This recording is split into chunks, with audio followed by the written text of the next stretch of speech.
Sasa mipanga imetumika mpaka ime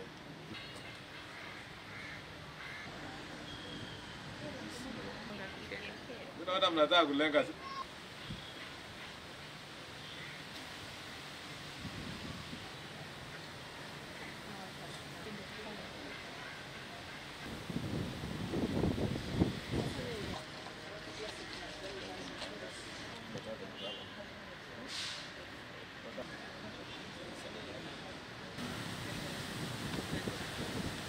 Kwanza kabisa tangu tuanze hii operation hii tumeweza kushika vijana 145 na usiku ya kuamkia leo tuliweza kushika vijana 9.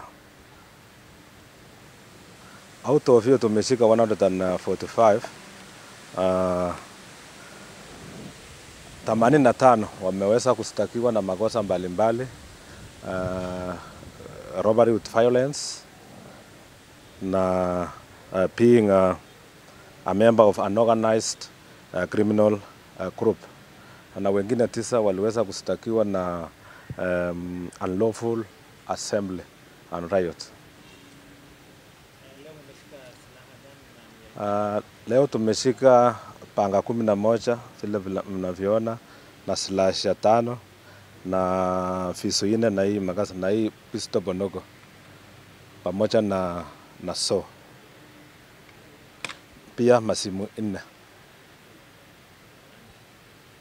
Na wakati walisachiwa wakapatikana na bangi this in form of sachets. Hii msako tunaendelea. Kwanza tumeongeza uchuzi vile tunavyoendelea kuwasaka, tunaendelea kuongeza ujuzi ya kuwasaka, na napenda kuhimiza wazazi wachunge watoto yao, So saa hii shule imefungwa, hii vijana wa shule wadogo wende kama wataungana nao wengine, so wachunge watoto yao. Mtoto under 18 years akifanya makosa pia anastakiwa, na hata pamoja na mzazi wake wanastakiwa wote wawili. Hali ya Msambweni kwa jumla saa hii amani imerejea. Vile tunaendelea kutoa hii vijana kwa community ama kwa jamii, saa hii kwa security wise iko sawa, na ningependa kuhimiza wananchi watupe information.